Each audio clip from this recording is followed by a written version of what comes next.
फिलहाल मौजूद हैं जेएनयू में और आपको याद होगा कि नजीब अहमद एक छात्र जेएनयू का जो पिछले 60 सालों से गायब है। आज नजीब को 60 साल हो रहे हैं और इस मौके पर, इस अवसर पर जेएनयू के छात्रों द्वारा यहाँ पर एक विरोध प्रदर्शन का आयोजन किया है। छात्र जो है रात में यहाँ पर एक मार्च के तहत यहाँ पर निकले और यहाँ पर जमा हुए। एक छात्र हमारे साथ मौजूद हैं, जानेंगे आखिर आज उनकी क्या मांगे हैं या फिर वो लोग ये प्रदर्शन आज क्यों कर रहे हैं। क्या नाम है आपका? जी, मेरा नाम नीतीश है और मैं जेएनयू का छात्र हूँ, यहाँ पे पीएचडी करता हूँ। अच्छा नीतीश, ये बताइए ऐसी क्या जरूरत आ गई कि इतनी रात में आप लोग जो है नजीब अहमद की जो गुमशुदगी है उसको लेकर ये विरोध प्रदर्शन के लिए निकले या मार्च निकाला? देखिए, आपको भी मालूम होगा और पूरे देश को मालूम चला था कि 7 साल पहले एक स्टूडेंट के साथ क्या हुआ। एक मुस्लिम स्टूडेंट जिसका नाम नजीब था, वो यहाँ पे पीएचडी करने आते हैं और उनके आए हुए 1 से 2 महीने भी हुए रहते हैं। उनके साथ एबीवीपी जो आरएसएस बीजेपी का एक छात्र संगठन है, उसके गुंडे जो है उनके साथ मारपीट करते हैं नए आए हुए छात्र के साथ। और उस मारपीट के बाद उस छात्र को एबीवीपी के लोग या प्रशासन के लोग मिलकर छात्र को गायब कर देते हैं। उसके बाद पूरे जेएनयू के छात्र, नजीब की माँ, सारे के सारे लोग साल भर संघर्ष करते हैं, प्रोटेस्ट करते हैं, थाना को घेरते हैं, दिल्ली पुलिस के जो हेडक्वार्टर है उसको घेरा जाता है। उसके बाद सीबीआई जांच होती है, सीबीआई अपना क्लोजर रिपोर्ट भी लगा देती है कि हमें कुछ भी नहीं पता चला। लेकिन आज 7 साल हो गए, आज तक नजीब का पता नहीं चला। एक माँ का बेटा एक यूनिवर्सिटी में पीएचडी करने आया हुआ स्टूडेंट का क्या हुआ। तो ये प्रोटेस्ट केवल नजीब के लिए नहीं है। आपको एक बात समझनी पड़ेगी कि इस देश में जो अल्पसंख्यक समुदाय के लोग हैं, जो मुसलमान समुदाय के लोग हैं, उनके प्रति जिस तरीके की घृणा आरएसएस बीजेपी की सरकार और उनके लोग जो उनके संगठन है, जिस तरीके की घृणा इस देश में फैला रहे हैं, जिस तरीके की सांप्रदायिक राजनीति वो लोग कर रहे हैं, उसका परिणाम है कि कोई नजीब एक यूनिवर्सिटी से गायब हो जाता है। आप हरियाणा और राजस्थान में देखा होगा कि एक नासिर और जुनैद नाम के एक लड़के को रिसेंटली 4-5 महीने पहले की घटना है, एक गाड़ी में बंद करके जला दिया जाता है और आज तक उस पर कोई भी कार्रवाई नहीं है। सैकड़ों लिंचिंग की घटनाएं होती हैं। मीडिया में देखिए तो 24 घंटा मुसलमानों के खिलाफ, अल्पसंख्यक समुदाय के लोगों के खिलाफ तमाम तरीके के घृणा प्रचार, उनके प्रति एक फोबिक प्रचार किया जाता है। तो जेएनयू के जो छात्र हैं, जो एक इस्लामोफोबिया, मुसलमानों के प्रति घृणा फैलाने की जो पूरी राजनीति है, जो आरएसएस बीजेपी की राजनीति है, उस राजनीति के खिलाफ हम लोग यहाँ पे खड़े हुए हैं। और हम चाहते हैं कि देश के लोग भी और जेएनयू के सारे लोग समझते हैं कम से कम कि आरएसएस बीजेपी की इस राजनीति को समझिए, जो मुसलमानों के प्रति घृणा की राजनीति है। वो इस घृणा की राजनीति के माध्यम से इस देश पे शासन कर रहे हैं, इस देश पे के संसाधनों को, सारी चीजों को बेच रहे हैं और आपके अंदर एक मुसलमानों के प्रति घृणा एक तरीके की बीमारी बनते जा रही है। अब देखिए ना, देश में किसी को भी मार दीजिए, किसी को भी कुछ कर दीजिए, तो इस बीमारी से बचिए। बस हम लोग यही कहना चाहते हैं जी।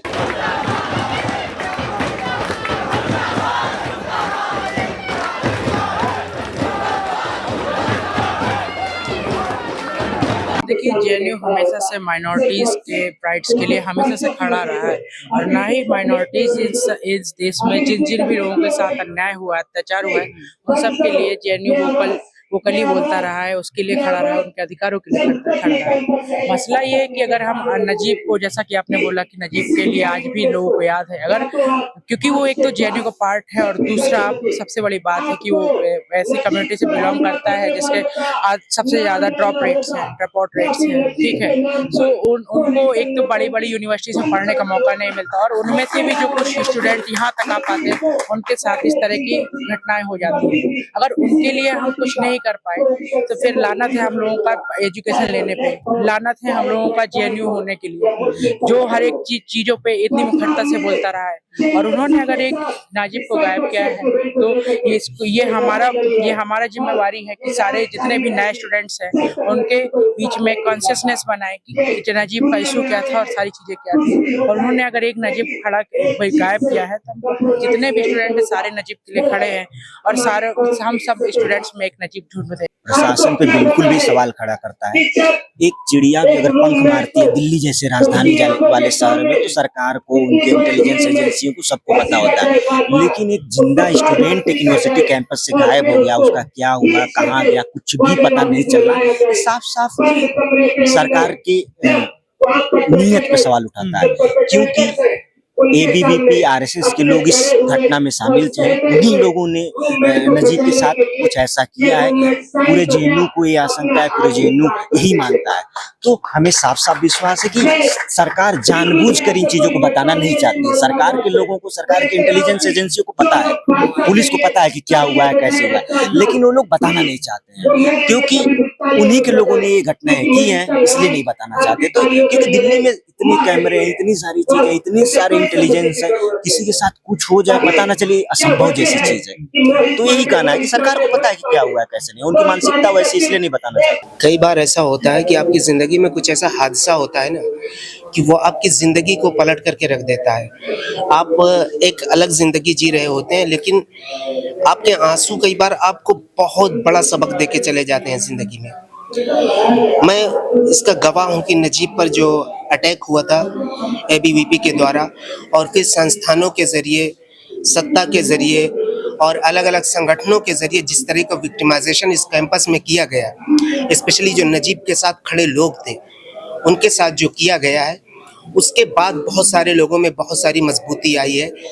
सबको ये यकीन हो गया है कि शायद कभी भी जुल्म से लड़ने के लिए कीमत तो चुकानी पड़ती है, और ये कैंपस भूल है आरएसएस की, बीजेपी की और एबीवीपी की। ये भूल है कि ये कैंपस शांत हो जाएगा। कैंपस क्योंकि ये दिल से एक माँ के साथ जुड़ा हुआ है, उसकी चीखों के साथ जुड़ा हुआ है। ये कैंपस कभी भी शांत होने वाला नहीं है जब तक कि नजीब को इंसाफ नहीं मिल जाता, और जब तक कि उन परपेट्रेटर्स को सज़ा नहीं मिल जाती, और जब तक नजीब के जो परपेट्रेटर्स हैं उनको प्रोटेक्ट करने वाले एक्सपोज नहीं हो जाते, ये कैंपस खड़ा रहेगा नजीब के लिए। और इस मूवमेंट में बहुत सारे लोगों ने बहुत कुछ खोया है।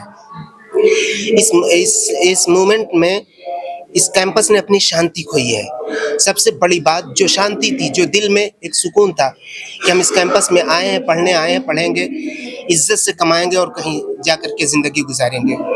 लेकिन उसके बाद एक मैसेज देने की कोशिश की गई है नजीब के थ्रू कि ये एक साइकोलॉजिकल इम्पैक्ट हो, और स्पेशली अमंग माइनॉरिटी कम्युनिटीज़, मुस्लिम, दलित, आदिवासी, इनके अंदर एक खौफ पैदा करने की कोशिश की गई है कि आप चाहे जितने अच्छे इंस्टीट्यूशन में पढ़ने चले जाएं, लेकिन ये भी डर है आपके साथ कि आपके साथ वायलेंस होगा, वायलेंस करने वालों पे कुछ नहीं होगा, और उल्टा आपके साथ खड़े लोगों का विक्टिमाइजेशन होगा, और फिर ये उम्मीद कि हम आईएएस बनेंगे, आईपीएस बनेंगे, हम देश की सेवा करेंगे, ये उम्मीद एक उम्मीद ही रह जाएगी।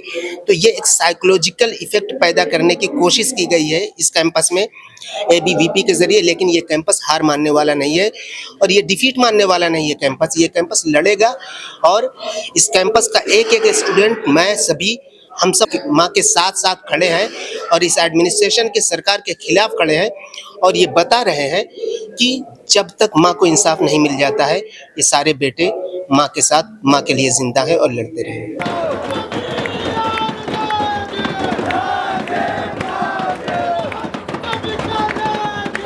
देखिए, असल में नजीब का जो मामला है, नजीब का गुमशुदगी का आज 7 साल पूरा भी हो गया। असल में हम सिर्फ इसको एक सिंपल इंसिडेंट से नहीं देखते, हम इसको एक सीरीज ऑफ इंसिडेंट्स में देखते हैं कि ये एक इस्लामोफोबिक इंसिडेंट्स है, जिसमें एक बच्चा बदायूं से यहाँ पे आते हैं, पढ़ते 2 महीने के अंदर उसको यहाँ से गायब किया जाता है।